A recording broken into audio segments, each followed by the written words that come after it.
ब्रह्मा मुहूर्त का वर्णन अनेक शास्त्रों में देखने को मिलता है। माना जाता है यह ऐसा खास समय बिंदु है जिसमें उठने से मनुष्य का सौंदर्य बढ़ता है, उसकी बुद्धि का तेज बढ़ता है और वह ध्यान की उस अवस्था में पहुंच जाता है जहां पहुंचकर उसे असीम शांति मिलती है।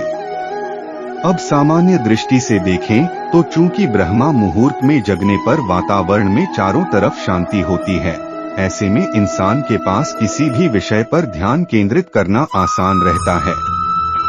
पर अनेक विद्वानों पंडितों की माने तो यह समय विशेष इसलिए भी हो जाता है क्योंकि इस समय आपका परमात्मा से मिलन होता है। जी हाँ, साथ ही यह समझना जरूरी है कि ब्रह्मा मुहूर्त को लेकर लोगों के बीच कई तरह के भ्रम भी फैले हुए हैं, तो आइए जरा विस्तार से समझते हैं। ब्रह्मा का अर्थ है सत्य परमात्मा और मुहूर्त का अर्थ है विशेष समय, अर्थात जो समय सत्य या परमात्मा को समर्पित हो उसी को ब्रह्मा मुहूर्त कहकर संबोधित किया जाता है।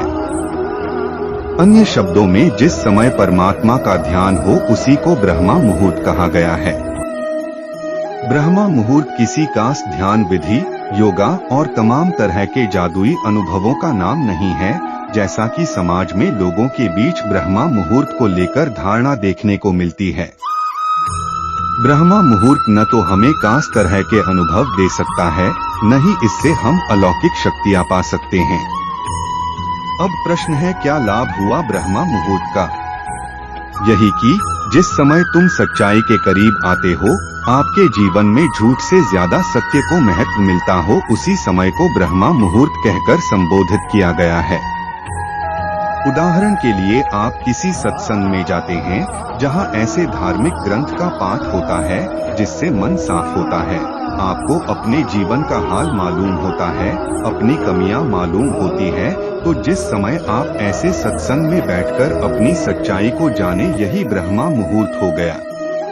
ब्रह्मा मुहूर्त को अक्सर किसी खास समय से जोड़कर देखा जाता है। लोगों की दृष्टि में सूरज उगने से ठीक 1.5 घंटे पहले का समय ब्रह्मा मुहूर्त होता है और इस समय उठना बेहद फायदेमंद होता है। आइए जानते हैं इस बात में कितनी हकीकत है। देखिए, अगर आपने ऊपर ब्रह्मा मुहूर्त को समझा होगा तो आप जान गए होंगे कि ब्रह्मा मुहूर्त का घड़ी की टिक टिक से कुछ विशेष संबंध नहीं है। जो समय आपको बोध सच्चाई की तरफ ले जाए सो समय ब्रह्मा मुहूर्त। पर अब सवाल है कि फिर सुबह के समय को ही ब्रह्मा मुहूर्त से ही जोड़कर देखा गया, रात के समय को क्यों नहीं? देखिए, आज की भांति प्राचीन काल में भी सुबह का समय किसी भी विषय पर ध्यान केंद्रित करने के लिए लाभदायी था। सुबह के समय ऋषि मुनि बैठकर परमात्मा का ध्यान करते थे। आप कह सकते हैं कि सत्य की वार्ता करते थे, क्योंकि पर्यावरण और मन के लिए यह समय अनुकूल था।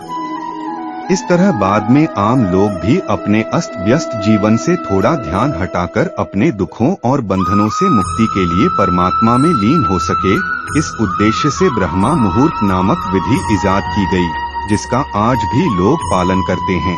पर चूंकि समाज में लोग अपनी बुद्धि का प्रयोग करने की बजाय कोई कार्य इसीलिए करते हैं क्योंकि समाज में वैसा सभी करते हैं, उसी तरह ब्रह्मा मुहूर्त में यदि किसी को ध्यान की विधि करते देखा गया तो बाकी लोग भी ब्रह्मा मुहूर्त का वास्तविक अर्थ समझे बिना सुबह उठने लगे और आंख बंद कर ध्यान करने लगे, और यह चलता रहा। आज आलम यह है कि ब्रह्मा मुहूर्त के बारे में कई तरह के झूठ और मनगढ़ंत कहानियां रची जा चुकी हैं और लोग इसके नाम पर ठगे जा रहे हैं। कोई तथाकथित गुरु कहता है ब्रह्मा मुहूर्त में उठकर ये विधि रोजाना करो, आपको दिव्य ज्ञान मिलेगा, आपका चेहरा चमकेगा, आपके ज्ञान की प्रशंसा होगी इत्यादि। अब यह सुनकर इंसान ठंड के दिनों में 4 बजे उठकर किसी मंदिर में जाकर एक पतली सी बनियान में ध्यान की अवस्था में बैठ गया है। अब भीतर से उसके यही आ रहा है कि किसी तरह 1 घंटा बीते और मैं उठ के यहाँ से चलूं। तो बताइए, ये उसने परमात्मा का ध्यान किया या उसे अपने ही शरीर का ध्यान था? यहाँ समझना जरूरी है कि परमात्मा का ध्यान करने का यह अर्थ नहीं है कि आप सुबह उठे और आंख बंद करके परमात्मा को याद करें, नहीं, बल्कि ब्रह्मा यानी सच्चाई को जानना ही ब्रह्मा मुहूर्त होता है। अब यदि कोई सच्चा गुरु आपको रात के 12 बजे भी कृष्ण का रामायण का पाठ कराता है, जिसे पढ़कर आपको अपनी नामसजी का पता चलता है और आप राम की भांति सच्चा जीवन जीने के लिए प्रेरित होते हैं, तो यही समय ब्रह्मा मुहूर्त हो गया, क्योंकि इसी समय ब्रह्मा की बात हुई। आइए जानते हैं ब्रह्मा मुहूर्त में उठने से क्या फल मिलता है। ब्रह्मा मुहूर्त में जागृति का सबसे बड़ा लाभ है, आपको अपनी ही सच्चाई का ज्ञान हो जाता है। आपको मालूम हो जाता है आप कितने पानी में हैं, आपके भीतर कितनी कमियां दोष हैं, और तभी आप उन बुराइयों को खत्म करके भीतर आपके अच्छाई प्रवेश करती है। आत्म जो किताब, जो व्यक्ति, जो धर्म ग्रंथ, जो जगह आपको सच जानने में मदद करें, आपको अपनी बेहोशी, अज्ञानता और दुख का एहसास कराए। आपको उसी समय को ब्रह्मा मुहूर्त मानकर उसका सम आभार व्यक्त करना चाहिए, क्योंकि यही समय अब आपको अपनी अशांति, परेशानियों से लड़कर शांति और सत्य की तरफ चलने के लिए आपका मार्गदर्शन करेगा। ब्रह्मा मुहूर्त में कितने बजे उठना चाहिए? घड़ी के मुताबिक ब्रह्मा मुहूर्त का कोई विशिष्ट समय नहीं है। ब्रह्मा मुहूर्त की खास बात है कि इंसान समय के पार निकल जाता है। ठीक वैसे जैसे गुरु की बातें सुनते सुनते शिष्य यह भूल जाता है कि अभी दिन है या रात, इसी तरह जो समय आपको परमात्मा यानी सत्य तक पहुँचाए, वही समय ब्रह्मा मुहूर्त कहकर संबोधित किया जाएगा। अगर आप सुबह 3 बजे उठकर रामायण, भगवद गीता जैसे ग्रंथों का पाठ करते हैं और आपको मालूम होता है कि आपके और राम के जीवन के बीच कितनी दूरी है,